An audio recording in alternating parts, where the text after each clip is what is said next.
బాధ కలిగేది ఏంటంటే అధ్యక్ష, డిసెంబర్ 9 నాడు రుణమాఫీ చేస్తామని ప్రభుత్వం చెప్పింది. సరే, వారికి ఆర్థిక వెసులుబాటు కలగలేదా, కారణాలు ఏదైనా, ఇప్పుడు 15 ఆగస్టు లోపు చేస్తామంటున్నారు. కానీ బ్యాంకుల్లో ఏం జరుగుతుందంటే అధ్యక్ష, 9th డిసెంబర్ వరకే వడ్డీ చెల్లించి 9th డిసెంబర్ నుంచి జూలై వరకు ఉన్నటువంటి అప్పును రైతులే కట్టాలి అని చెప్పి బ్యాంకు వాళ్ళు ఆ వడ్డీని రైతుల నుంచి వసూలు చేస్తున్నారు.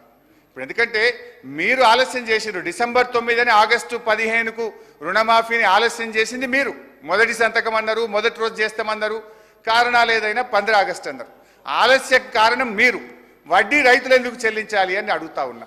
ఒక చిన్న ఎగ్జాంపుల్ నేను మీకు తెలియజేస్తున్నా అధ్యక్ష. ఇది మెదక్ జిల్లా నర్సాపూర్ నియోజకవర్గము. రైతు పేరు సాధు ఆంజనేయులు, కొత్తపేట గ్రామం అధ్యక్ష. ఆయనకున్న అప్పు 90,879. 90,879 డిసెంబర్ 9 నాడు ఉండే. మీరు 90,879 మాఫీ చేసిండ్రు. ఆయనకు మెసేజ్ వచ్చింది. సంతోషంగా బ్యాంకుకు పోయింది.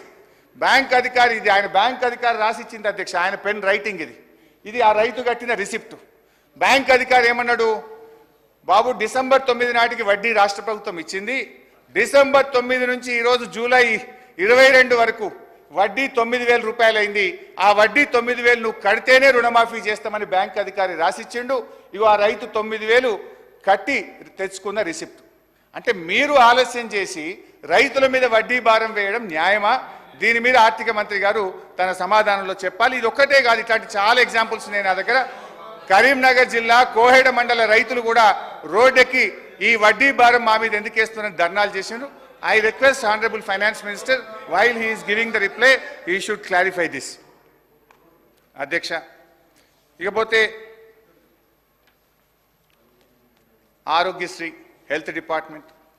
అధ్యక్ష, ఆరోగ్యశ్రీలో ప్రభుత్వం కొన్ని నిర్ణయాలు తీసుకున్నట్టుగా పత్రికల్లో చూసాం. మేము ఆరోగ్యశ్రీ రేట్స్ను 20% పెంచామో నిర్ణయం తీసుకున్నారు, మంచిదే.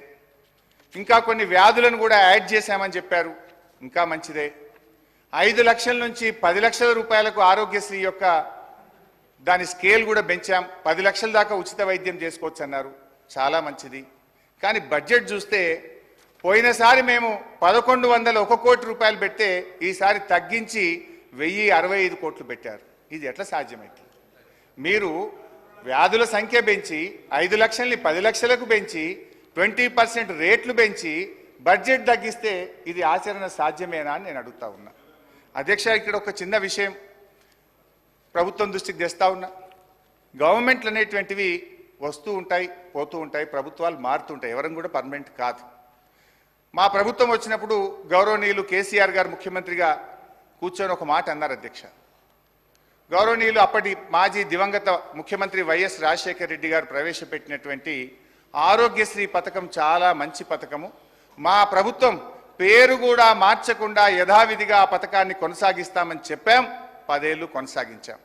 అదేవిధంగా వైఎస్ రాజశేఖర రెడ్డి గారు ప్రారంభించినటువంటి ఫీజు రియంబర్స్మెంట్ కానీ 108 కానీ ఇలాంటి మంచి పనులను సభా వేదికగా ముఖ్యమంత్రి గారు ఆనాటి ముఖ్యమంత్రి కేసీఆర్ గారు మెచ్చుకున్నారు.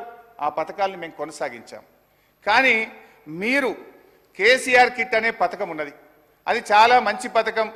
దాని ద్వారా మన రాష్ట్రం IMR MMR infant mortality rate, mother mortality rate గణనీయంగా తగ్గి దేశంలోనే అతి తక్కువ మాతా శిశు మరణాలు నమోదు చేసిన రాష్ట్రంగా 3వ స్థానంలో తెలంగాణను మేము నిలిపాం. అంటే నేను ఒకటే కోరుతున్నా, ఒకవేళ మీకు కేసీఆర్ అనే పేరు ఇష్టం లేకపోతే పేరు మార్చుకోండి, మాకేం అభ్యంతరం లేదు. కానీ దయచేసి న్యూట్రిషన్ కిట్టు, కేసీఆర్ కిట్ అనే పథకాలను కొనసాగించండి. మీరు పేరు మార్చుకున్నా మాకు అభ్యంతరం లేదు. కానీ రాజకీయాల కోసం ఆ పేద గర్భిణీ స్త్రీల కడుపు కొట్టకండి, రేపటి పుట్టబోయే బిడ్డల భవిష్యత్తు మీద దెబ్బ కొట్టకండి. న్యూట్రిషన్ కిట్, కేసీఆర్ కిట్ పథకాలను దయచేసి కొనసాగించాలని మీ ద్వారా ప్రభుత్వాన్ని నేను కోరుతా ఉన్నా అధ్యక్ష.